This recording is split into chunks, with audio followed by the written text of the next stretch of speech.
Hello guys, இன்னைக்கு Beast tamer மான்வாவோட episode 13 தான் பார்க்க போகிறோம். ஸோ வீடியோக்குள்ளே போகிறதுக்கு முன்னாடி ஒரே ஒரு லைக்கை போட்டுருங்க. ஏன்னா அப்போ தான் இன்னமும் நிறைய பேருக்கு ரெக்கமெண்ட் ஆகும், தொடர்ந்து வீடியோஸை போட முடியும். சரி வாங்க, நம்ம டைம் மிஸ் பண்ணாமல் எப்பிக்குள்ளே போகலாம். எல்லா பக்கத்துலேயும் நம்ம ஹீரோ வசமாக மாட்டிக்கிறான். முன்னாடி லெவித்தான், அதுதான் பிரச்சனைன்னு பார்த்தா இன்னொரு சைடு அந்த பிளான் மாஸ்டர். அது லெவித்தானும் ஒரு பயங்கரமான அட்டாக் அங்கே லான்ச் பண்ணோம்.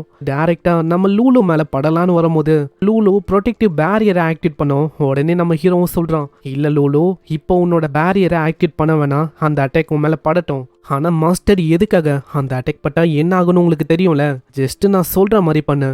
அங்கே லூலுக்கும் நம்ம யூ மேலே ரொம்ப அதிகமாக நம்பிக்கை இருக்கு, அதனால அதே மாதிரி பண்ண. அவ்வளோதான், லெவித்தானோட அட்டாக்கும் அங்கே பயங்கரமாக படம். அந்த இடத்துல ஒரு மிகப்பெரிய எக்ஸ்ப்ளோஷனும் கிரியேட் ஆகுது. அங்கே பாயுக்கு புரியல எதனால அந்த ஃபாக்ஸ் அதோட பேரியரை ஏற்றுச்சு. ஆனால் இதனால அவங்களுக்கு தான் அங்கே பிரச்சனை. ஏதோ ஒன்று அவங்க பண்ணட்டும். லெவித்தானோட அந்த மாதிரி ஒரு பயங்கரமான அட்டாக்கு, அதுலேருந்துலாம் அவங்க சர்வே ஆக வாய்ப்பே இல்லை. அப்படின்ட்டு அந்த புகை மூட்டத்துலேருந்து ஒரு எக்ஸ்ப்ளோஷன் ஏற்படுது. பார்க்குற பாயு ரொம்ப ஆச்சரியமாகறான். ஆமா, என்ன உங்க உயிரோட இருக்காங்களா? இதுக்கு வாய்ப்பே இல்லை, இம்பாசிபிள். அந்த புகையிலேருந்து பர்பிள் கலர்ல ஒரு டிராகன் வெளிவந்து அதை பார்க்குற ஷின்னோட அப்பா ரொம்ப ஆச்சரியமாகறாரு. என்னது, ஒரு டிராகனா? இல்ல, இது ஒன்றும் டிராகன் கிடையாது, இது டிராகனுடைய சோலு. அங்க பாயும் அதே தான் யோசிக்கிறாரு. ஆமா, அந்த மாஸ்கோட இருக்கிற அந்த பர்சனா உண்மையிலேயே யாரு? அவனால எப்படி ஒரு டிராகனுடைய சோலெல்லாம் அங்க ரிலீஸ் பண்ண முடியுது? எப்படியோ நம்ம சர்வே ஆயிட்டோம். ஏன்னா லூலு எனக்கு நல்லாவே தெரியும், இந்த டிராகனுடைய சோல் இந்த அட்டாக் எப்போ ஆக்டிவேட் ஆகும்னா, உன் மேலே எப்போ உன்னோட உயிருக்கு ரொம்ப ஆபத்தாக இருக்கிற மாதிரி ஒரு அட்டாக் வருமோ அந்த டைமில் ஆட்டோமேட்டிக்காக இந்த அட்டாக் ஆக்டிவேட் ஆகிடும். உன்னால் லெவித்தானுடைய அந்த பெரிய அட்டாக்கை தடுக்க முடியும். ஆனால் இதனால லைட்டாக தான் உனக்கு இன்ஜுரி ஆகும். ஆனால் இப்படி பண்ணுற மூலமாக நம்ம சர்வேவும் ஆனோம், அதே டைமில் கவுண்டர் அட்டாக்கையும் கொடுத்துருக்கோம். ஆக்சுவலாக இந்த டிராகன் சோலும் நைன் டெயில் ஃபாக்ஸோடைய ஒரு புது ஆட்ரிபியூட். டிராகனுடைய ஏகப்பட்ட அட்டாக்ஸும் இப்போ நைன் டெயில் ஃபாக்ஸை கூட இணைஞ்சிருக்கு. இதை பற்றிலாம் நம்ம போக போக பார்க்கலாம். அந்த இடத்துல நம்ம யூவும் சொல்கிறான், ஆல்மோஸ்ட் என்னோட எனர்ஜி காலியாக போகுது, இன்னமும் ஒரு நிமிஷமோ ஏதோ தான் இருக்கு, நான் சீக்கிரமா என்னோட கான்சியஸ்னஸை இழக்க வாய்ப்பு இருக்கு. இவன் நான் எந்த பொண்ணாலும் ஆச்சரியம் இல்லை, சீக்கிரமா நீ ஏதாச்சும் பண்ணு லூலு, எப்படியாச்சும் இந்த இடத்த விட்டு தப்பிக்க பாரு. அவ்வளோதானே மாஸ்டர், நான் அதை பார்த்துக்கிறேன். அடே, நான் ஒன்றும் அதுக்கு விட மாட்டேன், அதுக்கு நான் விட்டா தானே. திரும்ப அந்த பிளான் டைப் பீஸ்ட்டை வச்சு அங்கே பிடிக்கலான்னு அவன் ட்ரை பண்ணுறான். ஆனால் டிராகன் சோலால இப்போ லூலுவோட பவர் ரொம்ப என்ஹான்ஸ் ஆயிடுச்சு. அங்கே கிளாஸை வச்சு அட்டாக் பண்ணும், அதுக்கே அந்த ரூட் எல்லாமே ஒன்றுமே இல்லாமல் அழிஞ்சு போகுது. வானத்தில் ஐக்கான அந்த எபிலிட்டி அது பயன்படுத்தும். இதனால கீழே இருக்கிற லோ லெவல் பீஸ்டாலலாம் அங்கே நிற்கவே முடியாது. அந்த மாதிரி ஒரு அட்டாக்கும் அந்த இடத்த நோக்கி அப்படியே பரவ ஆரம்பிக்குது. இதை பார்க்குற ஷின்னோட அப்பாவுக்கு புரியுது இவங்க தப்பிக்க பார்க்குறாங்கன்னு. நான் அதுக்கு விட மாட்டேன், இந்த ஐலாண்டை விட்டு யாராலையுமே தப்பிக்க முடியாது. லெவித்தானை வச்சு ஒரு பயங்கரமான அட்டாக் அங்கே பண்ணுறாரு. அந்த அட்டாக்கும் டைரெக்டாக அந்த கண்ணை நோக்கி வரும். ஆனால் அந்த கண்ணுலேருந்து ஒரு பயங்கரமான அட்டாக் வரும். ரெண்டு அட்டாக்கும் பாயும் போது அந்த இடத்துல ஒரு மிகப்பெரிய எக்ஸ்ப்ளோஷன் கிரியேட் ஆகுது. அங்கே எல்லா இடமும் புகை மூட்டமாக ஆகும் போது இதுதான் நம்ம யூக்கும் சரியான வாய்ப்பாக இருக்கும். இதை ஒரு வாய்ப்பை வச்சு மாயமாக அவங்க தப்பிக்கிறாங்க. நான் யோசிக்கல, அவங்க தப்பிச்சிட்டாங்க பாயோ. ஆமாம், நீ என்ன யோசிக்கிற? டிராகன் சோலோடைய இந்த பவர் இது ஒன்றும் நீ நினைக்கிற மாதிரி ஒரு சாதாரணமான பவர் இல்லை. அதால எந்த பவரையும் கவுண்டர் பண்ண முடியும். ஆனால் ஏதோ ஒன்று, நம்ம நேவி ஆர்மியை வச்சு சீக்கிரமா இப்பயே அவங்கள பிடிக்க சொல்லுங்க. இதனால நேவியில இருக்க ஒரு ஷிப்பும் அவங்கள தேடி அப்படியே போக ஆரம்பிக்குது. திடீர்னு அங்க போற வழியில ஏகப்பட்ட எக்ஸ்ப்ளோஷன் ஏற்படுது. அங்க என்ன விஷயம் அப்படின்னு ஷின்னோட அப்பாக்கு புரியல. அங்க திடீர்னு நிறைய பேரு நம்ம ஷின்னோட அப்பாக்கு கான்டாக்ட் பண்றாங்க. ஜெனரல், ஒரு பேடான நியூஸ் என்னன்னா, அங்க சவுத் பக்கமா போகும்போது திடீர்னு யாரோ ஒருத்தங்க தாக்கிட்டாங்க. அதே மாதிரி எங்க ஷிப் வந்து டெஸ்ட்ராய் ஆயிடுச்சு ஜெனரல். நாங்களும் அங்க சண்டையிடுறோம், நீங்க கவலைப்பட வேணாம். அட ஜெனரல், 7 ஷிப் இப்போ முழுங்கி போயிடுச்சு ஜெனரல், இப்போ எங்களுக்கு உதவி தேவை இருக்கு இப்படின்னு ஒருத்தங்களுக்கு அங்கே உதவி தேவைப்படுற மாதிரி இருக்கு. ஏன்னா எங்கே பார்த்தாலும் ஷிப்பு முழுங்கி போகுது. 100 சைடில் பாம்பெல்லாம் அங்கே பிளாஸ்ட் ஆகுது. இதனால வேற வழியே இல்லாமல் ஷின்னோட அப்பாவும் அந்த பிளாக் மாஸ்கோட இருக்கிற அந்த பர்சனை விடுங்க, இப்போ முக்கியமா நம்ம ஆளுங்களுக்கு ஹெல்ப் வந்து தேவை, சீக்கிரமா போயிட்டு அசிஸ்டன்ஸை கொடுங்க. சீன் அப்படியே நம்ம லூலுவை நோக்கி வரும். லூலுவும் நம்ம ஹீரோ தேன் இருக்கா. கடல்ல நம்ம ஹீரோ மூழ்கின்னு இருக்கான். மாஸ்டர் மாஸ்டர் அப்படின்னு மேலே கத்தின்னு இருக்கா. அங்க யூவால இப்போ சுத்தமா நகர முடியல. ஏன்னா டிராகனுடைய எலிக்சர் இதை நான் யோசிச்சதை விடவும் ரொம்ப ஸ்ட்ராங்கா இருக்கு. அதனால என்னோட கையை கூட அசைக்க முடியல. நான் அவ்வளவுதான், இதே மாதிரி முழுங்க போறேன்னா. இப்படி ஆளு யோசிக்கும் போது ஒரு மிகப்பெரிய ஸ்னேக் அங்க அப்பியர் ஆகுது. அந்த பெரிய ஸ்னேக் வேற யாரும் இல்ல, மிடுசாதான். மிடுசா நம்ம யூ பிடிக்கிறான். ஹேய், நீ மியர்லி ஒரு ஹியூமன் தான், அதுக்கு மேல ஜஸ்ட் நீ ஒரு 2 ஸ்டார் பீஸ்ட் டேமர் தான். அப்படி இருக்கும் போதும் நீ ரொம்ப இம்ப்ரெசிவா. அப்படி இருக்கும் போது 9 ஸ்டார் பீஸ்ட் டேமரை நீ ஓட விட்ட. நீ உண்மையிலேயே மாசு. ஆனா நான் இப்போ இப்படிதான் பண்ணணும், என்னை மன்னிச்சிடு இப்படின்னு நம்ம ஹீரோவை அவ முழுங்குறா. இதுக்கப்புறம் நம்ம ஹீரோ முழிச்சிக்கும் போது ஒரே அங்க சத்தமா இருக்கு, எழுந்துக்கோங்க, இந்த மாதிரி டைம்ல நீங்க தூங்கக்கூடாது, நீங்க ஓகே தானே, உங்களுக்கு எதுவும் இல்லல. முழிச்சிக்கும் போது லூலு ரொம்ப கஷ்டப்பட்டு அழுவுறா. உங்களுக்கு எதுவும் இல்லல, சொல்லுங்க, நீங்க ஓகே தானே, ஃபைனலி நீங்க ஏந்தீங்களே, நான் ரொம்ப பயந்து போயிட்டேன், உங்களுக்கு என்னவோ ஏதோன்னு. அம்மா என்ன ஆச்சு, நம்ம இப்போ எங்க இருக்கோம், எதனால என் முகம் இப்படி எனக்கு வலிக்குது, நம்ம எங்க இருக்கோம்னா மெடுசாவோட வாயில இருக்கும். ஏன்னா மெடுசா இப்போ ஒரு பீஸ்ட் ஃபார்ம்ல இருக்கா. எந்த பீஸ்டாலையும் மெடுசாவோட வேகத்துக்கு ஈடு இணையா இருக்க முடியாது. வாட்டர்ல வேகம்னு வந்துட்டா அவளை விடவும் யாருமே வேகத்துல மிஞ்ச முடியாது. அதனால வேகமா வாட்டருக்குள்ள வேற ஒரு திசையை நோக்கி நம்ம போயின்னு இருக்கோம். என்ன ஃபாக்ஸ், என் நஞ்ச ரொம்ப பயந்து போயிட்டியோ, நான் ப்ராமிஸ் பண்ண மாதிரியே மெடுசாவை நம்ம காப்பாத்திட்டோம். அதே மாதிரி என்னை மன்னிச்சிரு, எனக்கு ரொம்ப டயர்டா இருக்கு, நான் தூங்க போறேன். அட ஐயோ, நீ அதுக்குன்னு திடீர்னு மயங்காத, மயங்கி போனாலே எனக்கு பயமா இருக்கு. இதே மாதிரி நம்ம மெடுசா வேற ஒரு இடத்துக்கு வரா. அங்க மெடுசாக்கும் தெரியுது நம்ம ஹீரோ பயங்கரமா இன்ஜூர்டா இருக்கான். ஏன்னா நிலைமை அந்த அளவுக்கு மோசமா இருக்கு. ஆளு அன்கான்சியஸ் ஆகினே இருக்கான். சீக்கிரமா இந்த ஐலாண்டை விட்டு தப்பிச்சு வேற ஒரு ஐலாண்டுக்கு நம்ம போகணும். இன்னொரு சைடு அந்த இடத்துல நம்ம ஷின்னோட அப்பாவுக்கு என்ன பண்ணும் தெரியல. ஏன்னா இந்த இடத்துல நம்ம 2 ஜெனரல்ஸா இருந்திருக்கோம். அப்படி இருக்கும் போதும் வெறும் ஒரே ஒரு பர்சனை நம்மளால பிடிக்க முடியல. இந்த அளவுக்கு டிஸ்கிரேஸா இருக்குது. ஆமா, அதேதான். குயினுக்கு கொண்டு இந்த விஷயம் தெரிஞ்சா அவ்வளவுதான்.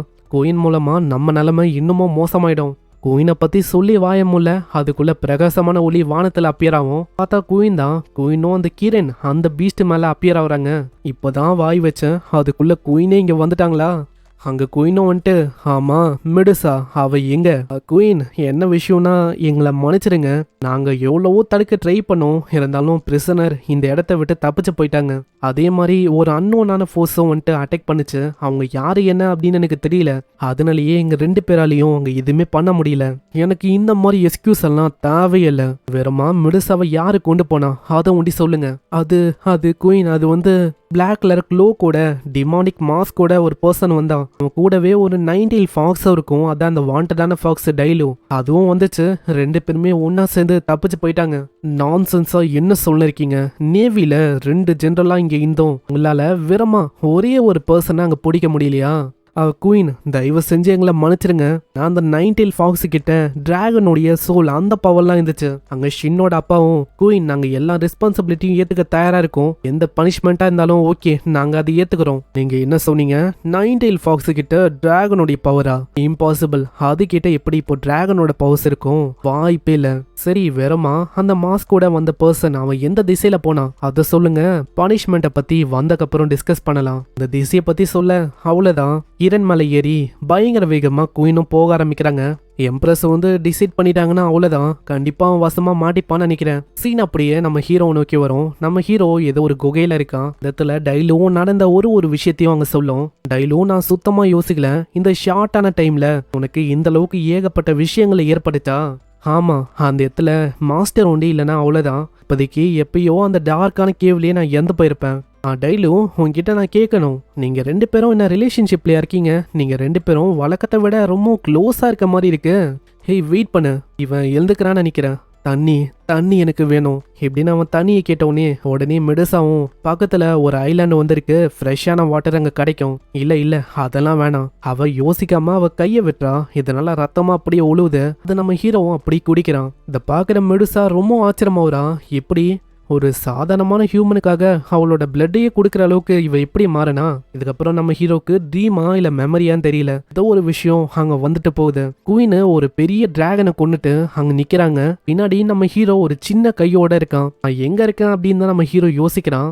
அங்க குயினோ திரும்பிட்டு ஷிவாங் லேங் இப்படின்னு சொல்லிட்டு நம்ம ஹீரோ இருக்கிற திசையில பயங்கரமா அவங்க தாக்குறாங்க. நம்ம ஹீரோவை ஷிவாங் லேங் அப்படின்னு சொல்லியிருக்காங்க, நல்லா ஞாபகம் வச்சுக்கோங்க. அங்க ஒரு பயங்கரமான அட்டாக் பண்ணவுனே அப்படியே அந்த கனவும் சுக்குநூறா உடஞ்சு போகுது. நம்ம ஹீரோ பயந்து போய் எழுந்துக்கிறான். என்ன என்னோட கதை முடிஞ்சிச்சானே? அந்த இடத்துல லூலுவும் கேட்கிறான், ஆமா என்னாச்சியோ, ஃபைனலி எழுந்துட்டீங்களோ? நீங்க மார்னிங் முழுக்க நல்லா தூங்குனீங்க, நானும் ரொம்ப பயந்து போயிட்டேன், உங்களுக்கு என்னவோ ஏதோன்னு. சரி, நம்ம இப்போ கரண்டா எங்க இருக்கோம்? நேவியால வர முடியாத அளவுக்கு தூரமான ஒரு ஐலாண்ட்ல தான் இருக்கும். அதனால பிரச்சனை இல்ல. என் தலைலாம் ஒரு மாதிரி சுத்துது. அது என்ன மெமரியா இல்ல ட்ரீமா எனக்கு தெரியல. அதே மாதிரி என் வாய் முழுக்க ஏதோ டிராகன் பிளட்டோட டேஸ்ட் வந்து இருக்கு. டைலுவோட கை முழுக்க ஒரே வெட்டுக்காயமா இருக்கும். அதை பார்க்கும் போதே நம்மளுக்கு தெரியுது டைலு தான் கையை வெட்டி அங்க ரத்தத்தை ஊத்திருக்கு. ரொம்ப நன்றி டைலு, நான் இந்த விஷயத்த கண்டிப்பா மறக்க மாட்டேன். இந்த டைம்ல எனக்கு என்ன பண்ணும் தெரியல. நீங்களும் தண்ணி தண்ணி அப்படின்னு கேட்டீங்களா? பக்கத்துல தண்ணி இல்ல, அதான் நான் அப்படி பண்ணேன். நம்ம டைலுக்கும் ஹீரோக்கும் இடையில இருக்கிற அந்த பாண்டு இப்போ 99ல இருக்கு. அந்த இடத்துல மெடுசாவும் ஓடி வரும்போதே சொல்றான், அட எவ்வளவு நேரத்துக்கு இதே மாதிரி நீங்க ஃபிளட் பண்ண போறீங்க, எந்தாங்க தண்ணி. அங்க ஏன் தெரியல மெடுசாவை இப்படி அவன் பார்க்கும்போது ஒரு மாதிரி அவனுக்கு ரொம்ப வெக்கமா இருக்கும். மெடுசாவோட துணி அது அரையும் குறையமா இருக்கும். மெடுசாவும் குனிஞ்சு அவளோட ஸ்டைல்ல அங்க தேங்க்ஸ் சொல்றான். அங்க பின்னாடி டைலு மூலமா தெரியுது ஸ்னேக்கோட ட்ரைப்ல இருக்க ஒருத்தவங்களும் இப்படிதான் அவங்களுடைய ஹையஸ்ட் கிராட்டிடியூட அவங்க இப்படிதான் காட்டுவாங்க. அட நீ அதுக்குன்னு இந்த அளவுக்குலாம் போக வேணாம், அது ஒன்றும் அந்த அளவுக்கு பெரிய டீல் இல்ல நீ அப்படி சொல்லலாம். ஆனா ஸ்னேக்கோட ட்ரைப்ல இருக்க ஒருத்தவங்களும் ஒரு பெரிய உதவியை பண்ணா இந்த மாதிரி கிராட்டிடியூட பண்ணுவாங்க. அதே மாதிரி நீ லைஃபையே காப்பாத்திருக்க, அதனால என்ன கேட்டாலும் என்னால பண்ண முடியும். அதுக்குன்னு தயவு செஞ்சு நீ ஹோல் பேக் பண்ண வேணாம். ஹோல் பேக் பண்ண வேணாவா? சரி, சிம்பிளா நீயும் நானும் ஒரு கான்ட்ராக்டை போட்டுக்கலாம். எனக்கு நீ வேணும். எனக்கு நீ கேட்குற விஷயம் வந்து நல்லாவே புரியுது. ஆனா என்னால அப்படி பண்ண முடியாது. ஏன், எதுக்காக? அங்க இன்னமும் அவ அமைதியா இருக்கா. அந்த இடத்துல மயான அமைதி இருக்கும். அது ஏன்னா எங்க இனத்துல இருக்க ஒருத்தவங்களும் மத்தவங்க கீழே இருக்கணும் அப்படின்னு ஆசைப்பட மாட்டாங்க. அதான் இவன் நான் ஃபுட்டு ஹவுஸ் எல்லாத்தையுமே உனக்கு கொடுக்குறேன். ஆனா ஸ்டில் இப்பயும் அவ முடியாது அப்படின்னு தான் சொல்லுவா. ஆனா இதெல்லாம் டைலு யோசிக்கும் போது டைலுக்கும் இதே மாதிரி ஒரு விஷயம் தான் அங்க ஏற்பட்டிருக்கும். அப்படி ஏற்பட்டு தான் எனக்கும் மாஸ்டருக்கும் இடையில இப்படி ஒரு பாண்டிங் கிரியேட் ஆயிருக்கு. அந்த இடத்துல திடீர்னு என்ன ஆச்சுன்னு தெரியல, நம்ம ஆளு ரத்தத்தை அப்படியே துப்புறான். அங்க என்னவோ ஏதோன்னு பயந்து போயிடறாங்க. அங்க டைலுவும் கேட்குறான், ஆமா என்ன ஆச்சு மாஸ்டர், என்ன ஆச்சு? அது ஒன்றும் இல்லை, நான் மிடுசாவை ரொம்ப கஷ்டப்பட்டு அங்கே காப்பாத்தினேன். ஆனால் நான் சுத்தமாக யோசிக்கல மிடுசா இந்த அளவுக்கு கோல்டு ஹார்ட்டடான லேடியா இருப்பான்னு. அடுத்த வாழ்க்கைன்னு இருந்தா கண்டிப்பா மிடுசா மாதிரி ஒரு பாம்பை நான் கண்டிப்பா காப்பாற்ற மாட்டேன். அட என்னாச்சு மாஸ்டர், எதுக்காக உங்க வாயிலேருந்து ரத்தமா ஊத்துது? மிடுசாவால என்ன மாதிரி ஒருத்தங்க கூட கான்ட்ராக்ட போட முடியாதுன்னா இதுக்கு மேலேயும் ரீசன் இல்லை. நான் இந்த உலகத்துல உயிரோட இருக்கிறதுக்கு இதுக்கு மேலேயும் யாரையுமே காப்பாற்றவும் மாட்டேன். ஏன்னா காப்பாத்தினாலே நல்லதுக்கே காலம் இல்லை இந்த காலத்துல. அங்க பின்னாடியே டைலுவும், ஐயோ என்னை விட்டு போகாதீங்க, நான் அதுக்கப்புறம் லோன்லி ஆயிடுவேன். அங்க இப்படியெல்லாம் சொல்லும் போது அங்க மிடுசாக்கா தோ அவதான் அந்த இடத்துல வில்லி மாதிரி அங்க தெரியும். அதனால மிடுசாவும் ஒத்துக்கிறா. சரி சரி நீ செத்து தொலையாத, கான்ட்ராக்ட் தானே போட்டுக்கலாம். மிடுசா நீங்க ரொம்ப கைண்டா இருக்கீங்க, ஏதோ எனக்கு உயிர் மேல உயிரே வந்த மாதிரி இருக்கு. அட என்ன இவன் அப்படியே தலைகீழ மாறிட்டான். அங்க பின்னாடி லூலுவும் அப்படியே பூச்சி இழுக்கிறா. ஆமா கொஞ்ச நேரத்துக்கு முன்னாடி ஷேம்லெஸ்ஸா இப்படி மேனிபுலேட் பண்ணுந்த பிளட் கான்ட்ராக்ட போடலன்னா நீ சாக போறியா? இதெல்லாம் என்ன கதை? மோஸ்டலா அவன் மேல பிரஷரை வந்து நீ போறியோ? டைலு நீ என்ன சொல்லிருக்க? அப்படி அவ ஒத்துக்கலனா நானே அவளை மிரட்டி இருப்பேன். அதாவது இந்த அத்தாரிட்டிஸ் இருக்குல்ல அவங்க கிட்ட மிடுசாவை நான் ஒப்படைப்பேன், அதனால ஏகப்பட்ட ரிவார்டு கிடைக்கும் அப்படின்னு சொன்னா பயந்து போய் ஒத்துப்பா. அதை நான் சொல்லலான்னு வந்தேன். கேட்குற டைலு இன்னமும் ஆச்சரியமாவரா. யாரு யோசிச்சா திடீர்னு இப்படி இவன் சொல்லுவானு. மிடுசா வாங்கல நம்ம கான்ட்ராக்ட போட்டுக்கலாம். இதே மாதிரி ஒரு கான்ட்ராக்டும் உருவாகுது. அந்த இடத்துல பயங்கரமான க்ளோவும் வரும். அதுதான் மிடுசா நம்ம ஹீரோவோட பீஸ்டா மாறிட்டா. மிடுசாக்கு இப்பயும் ஒரு மாதிரி தான் இருக்கும். ஆனா பின்னாடி டைலும் வந்துட்டு இதே மாதிரி விஷயம் ஸ்டார்டிங்ல எனக்கு ஏற்பட்டுச்சு, அதனால உனக்கு எப்படி ஃபீல் ஆகுது அந்த விஷயம் வந்து என்னால புரிஞ்சிக்க முடியுது. அங்க மிடுசாவோட ஸ்டாட்ஸ் அங்க தெரியுது. மிடுசா பீஸ்ட் கிங் ஃபார்ம் ஸ்டேஜ் 2ல இருக்கா. அதே மாதிரி மிடுசாவோட எபிலிட்டி என்னன்னா ஃபேண்டம் டிவோரிங் அப்படின்னு ஒரு எபிலிட்டி இருக்கு. பர்சன் இவளோட ஆறால மாட்டிக்கினானா அவ்வளவுதான், சோல் பாடியை விட்டு தனியாகி 9 லேயர் ஆஃப் ஹெல்லியே காட்ட முடியும். அதே மாதிரி செடக்டிவான ஒரு பார்வையும் இவகிட்ட இருக்கு. இந்த சாமிங்ல யாராச்சும் மாட்டிக்கினா அவ்வளவுதான், அவங்களால ரெசிஸ்டே பண்ண முடியாது. அதுல அவங்க வசமா மாட்டிப்பாங்க. அவங்களுக்கு என்ன பிடிக்குமோ அது அங்க கனவா வரும், அதுலயே அவங்க வாழ்நாள் முழுக்க மாட்டிப்பாங்க. அந்த அளவுக்கு ஒரு கொடூரமான ஆட்ரிபியூட்டும் இருக்கு. இவளுக்கும் ஹிடன் ட்ரேட்ஸ்னு ஒன்று இருக்கு. அதுக்கப்புறம் இவளால ஒரு உலகத்துக்கே டிசாஸ்டரா இருக்கிறேன் பிரி ஸ்னேக்கா இவளால எவளாக முடியும். அதே மாதிரி பேஜ் ஆஃப் த வேர்ல்டாவும் இவளால மாற முடியும். சிம்பிளா சொன்னா இவளோட வால் அது இந்த உலகம் அளவுக்கு ரொம்ப நீட்டாவும் மாறும். அந்த அளவுக்கு எவாலாயிட்டா இருக்கிறதுலயே ஒன் ஆஃப் த பவர்ஃபுல் பீஸ்டா இது மாறிடும். கரண்டா இப்போ வந்து என்கிட்ட டிராகன் போர்டு இன்னொன்று இருந்துச்சுன்னா இன்னமும் நல்லா இருந்திருக்கும். இவளை என்னால எவால் பண்ண முடியும். ஆனா இப்போ கரண்டா என்கிட்ட இல்ல, அப்புறமா அந்த விஷயத்த பாத்துக்கலாம். அந்த இடத்துல திடீர்னு பயங்கரமா மின்னல் மின்னும். அங்க மின்னல் அடிக்கும் போது வித்தியாசமா நம்மளுக்கு ஃபீல் ஆகும். ஆமா என்னாச்சு மாஸ்டர், ஏதாச்சும் பிரச்சனையா? திரும்ப உங்களுக்கு ஏதாச்சும் வலிக்குதா என்ன? அது இல்ல, ஏதோ ஒரு மாதிரி எனக்கு பேடான ஃபீலிங் இருக்கு, ஆபத்து வர மாதிரி எனக்கு தோணுது. என்னோட இதயமும் ஃபாஸ்டா துடிக்குது. அங்க அதுக்கப்புறம் தான் நம்ம ஹீரோக்கே அங்க ரியலைஸ் ஆகுது, அட இருங்க நான் மிடுசாவை காப்பாத்திட்டேன், ஆனா அப்படி இருக்கும் போதோ சிஸ்டம் மிஷன் கம்ப்ளீட்டட் மெசேஜ் அங்க எதுவுமே போடல. அதே மாதிரி என்னோட ரிவார்டு அதுவும் அங்க கிளைம் ஆகல. அப்போனா இதுக்கு ஒரே ஒரு ரீசன், இன்னமும் மிஷன் வந்து முடியல. டைலோ மெடுசா சீக்கிரம் இந்த ஐலாண்டை விட்டு இப்பயும் நம்ம தப்பிக்கணும். அங்க டைலுக்கும் மெடுசாக்கும் அங்க தெரியல என்ன விஷயம்னு. உடனே நம்மளால மாஸ்க மாட்டிக்கிறான் சீக்கிரம், இல்லனா ரொம்ப லேட் ஆயிடும். மெடுசாவும் என் மேல ஏறுங்க சீக்கிரமா நம்ம தப்பிக்கலாம். இதே மாதிரியே அந்த கேவை விட்டு தப்பிக்கும் போது அந்த இடத்துல ஒரு பயங்கரமான எக்ஸ்ப்ளோஷன் ஏற்படும். அதுக்கு காரணம் அந்த குயின் தான். அங்க ஜஸ்ட் மிஸ் ஏதோ சில பல நொடியில இவங்க வெளியில வந்தனால இவங்களுக்கு எதுவும் ஆகல. இல்லைன்னா அவ்வளவுதான், அந்த ஐலாண்டோட ஐலாண்டா இவங்க 3 பேரோட கதையும் மொத்தமா முடிஞ்சிருக்கும். கொஞ்சம் மேல பாரு, மேல ஒரு பிரகாசமான ஒளியோட கிரண்ல குயின் அவங்க வந்து வராங்க. பிளாக் லோக்கு டீமன் மாஸ்க்கு எல்லாமே கரெக்டா பொருந்தது. அப்பனா மெடுசாவை தூக்குன பர்சன் நீ தானா? அங்க டைலோ அதை பார்த்து ரொம்ப ஆச்சரியமாவரா. இது வேற யாரும் இல்ல, குயின் தான். அதே யாரா? இது டெஃபினட்டா அவதான். அந்த இடத்துல மெடுசா உடனே அவளோட பீஸ்ட் ஃபார்முக்கு வரா. மெடுசாவும் சொல்றான், எனக்கு தெரிஞ்சு இவன் நம்மள சேஸ் பண்ண இருக்கானா கண்டிப்பா நம்ம தப்பிக்க வாய்ப்பே இல்ல. இந்த கிங்டம் உடைய ஸ்ட்ராங்கஸ்ட் பீஸ்ட் டேமன்னா அது இவங்க தான். அப்படி இருக்கும் போது என்னால எப்படி உங்ககிட்ட சண்டையிட முடியும்? நான் என்கிட்ட இப்போ ஸ்பிரிச்சுவல் பவர்னு சொல்லிக்கிற மாதிரி எதுவுமே இல்ல. ஏன்னா அந்த பில்லுனால மொத்தமா என்னோட பவர் எல்லாமே ட்ரைன் அவுட் ஆயிடுச்சு. என்கிட்ட எக்ஸ்ட்ராவா பில்லுன்னு சொல்லிக்கிற மாதிரியும் எதுவும் இல்ல. இந்த மாதிரி டைம்ல நான் என்ன பண்றது? அங்க திடீர்னு டைலோ முன்னாடி வந்துட்டு, மாஸ்டர் என்ன நம்புங்க, நான் இந்த விஷயத்த பாத்துக்கிறேன், தயவு செஞ்சு எப்படியாச்சு இந்த இடத்த விட்டு தப்பிக்க பாருங்க. அங்க சீனே பயங்கரமா இருக்கும். மெடுசா அந்த இடத்துல ரொம்ப ஒரு சின்ன பீஸ்டா தெரியும். அங்க கிரண் அந்த பீஸ்ட் பாக்குறதுக்கு சின்னதா இருந்துச்சுல, அதோட சைஸே பல மடங்கு ரொம்ப பெருசா இருக்கு. நம்ம மெடுசாவை 4 மடங்கு பெருசாக்குனா எப்படி இருக்கும் அந்த மாதிரி இருக்கு. நான் யோசிக்கல, உன்ன மாதிரி ஒரு சின்ன ஃபாக்ஸ் லக்கிலி ஒரு பியூர் பிளட் ஆன டிராகன் அது கூட ஃபியூஸ் ஆயிடுச்சா? இவன் யாரு? அதுக்கு காரணம் அந்த மாஸ்கோட இருக்கிற அந்த வித்தியாசமான பர்சனா? மாஸ்கோட இருக்கிற அந்த பர்சன் அவன் வந்து யாரு? அத மரியாதையா சொல்லு, இல்லன்னு வச்சுக்கோயேன் உன்னோட உடம்ப அக்கா நான் பிரிக்காம விட மாட்டேன். இப்படி இவ சொல்ல இங்கே இந்த எபிசோட முடியுது. நம்ம ஹீரோ கிட்ட ஸ்பிரிச்சுவல் எனர்ஜி அப்படின்னு சொல்லிக்கிற மாதிரி எதுவுமே இல்ல. இதுக்கப்புறம் எபிசோடு சும்மா தாறு மாறா இருக்கும். ஸோ மிஸ் பண்ணாம பாருங்க. அதே மாதிரி ஒரே ஒரு லைக்கை போட்டுருங்க, ஏன்னா அப்பதான் நிறைய பேருக்கு ரெக்கமெண்ட் ஆகும், தொடர்ந்து வீடியோஸை போட முடியும். எபிசோடு எப்படின்னு மறக்காம கீழே கமெண்ட் பண்ணுங்க. நான் உங்களை நெக்ஸ்ட் எபிசோட்ல சந்திக்கிறேன். தேங்க்யூ ஃபார் வாட்சிங். சைனரா.